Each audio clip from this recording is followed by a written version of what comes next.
तो दोस्तों, जिस बात का हम लोग सबसे ज़्यादा इंतज़ार कर रहे थे, फाइनली वो चैप्टर के स्पॉयलर्स हमारे पास आ चुके हैं। आइए देखते हैं स्पॉयलर्स में क्या है।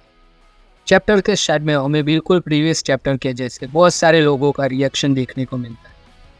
चैप्टर में हमें पोनेग्लिफ्स के बारे में भी बताया गया है और वेगापंक बताता है कि कैसे पोनेग्लिफ्स हिस्ट्री के रिकॉर्ड है जिसमें वर्ल्ड सेंचुरी में जो सबसे बड़ी लड़ाई हुई, उसके बारे में बताया गया है। एंड वेगापंक ये भी बताता है कि वो डिसाइड नहीं कर पाया कि उन दोनों में से कौन गलत था। मेरे हिसाब से वो बैटल हुई होगी जॉय बॉय और इमो के बीच में पावर के लिए। फाइट के सारे रिकॉर्ड किसी ने पोनेग्लिफ के जरिए स्टोर किए होंगे ताकि आने वाली जनरेशन को बता सके कि कैसे और क्यों वो वॉर हुआ था और उस वॉर में क्या क्या हुआ था।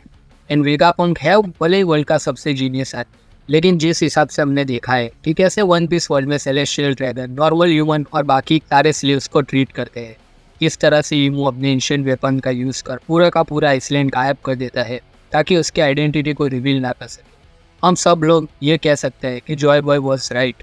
वो पागल ही होगा जो इस तरह के वर्ल्ड लीडर को सपोर्ट करेगा। और यहाँ पे मार्स अपनी कॉन्करर आकी का यूज़ करके बहुत सारे डेंडेन मूशी को नॉकआउट कर देता है और वो पूरा ट्राई कर रहा था कि वेगापंक का मैसेज कुछ भी तरह से रोक जाए।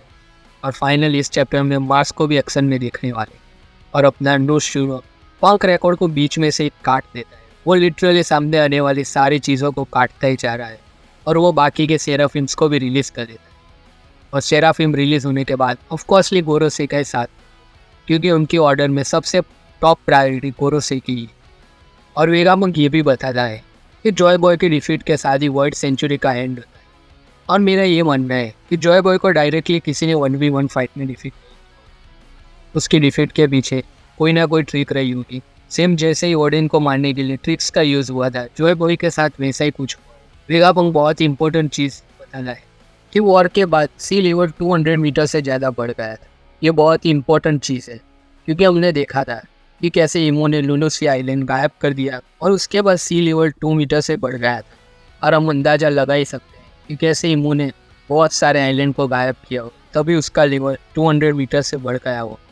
और वेगापंक ये भी बताता है कि अभी वो लोग जहाँ रह रहे हैं वो सभी वो डूबे हुए आइलैंड का सिर्फ एक फ्रैगमेंट है। और इस बात से हम अंदाज़ा लगा सकता है कि वन पीस का वर्ल्ड कितना बड़ा है, क्योंकि अब तक हम लोगों को ऐसा ही लगता था कि वन पीस वर्ल्ड बहुत ही बड़ा है, उसकी वर्ल्ड बिल्डिंग बहुत ही ऑसम है। लेकिन अभी हमें पता चल रहा है कि वन पीस वर्ल्ड जो हमें दिखाया गया है वो सारे डूबे हुए आइलैंड का सिर्फ एक फ्रैगमेंट। और हमें सबसे पहले नामी ने बताया था कि रेडलैंड और कुछ नहीं, बहुत सारे आइसलैंड से बना हुआ है, जिसमें विंटर आइलैंड, समर आइलैंड और बहुत सारे आइलैंड जुड़े हुए हैं।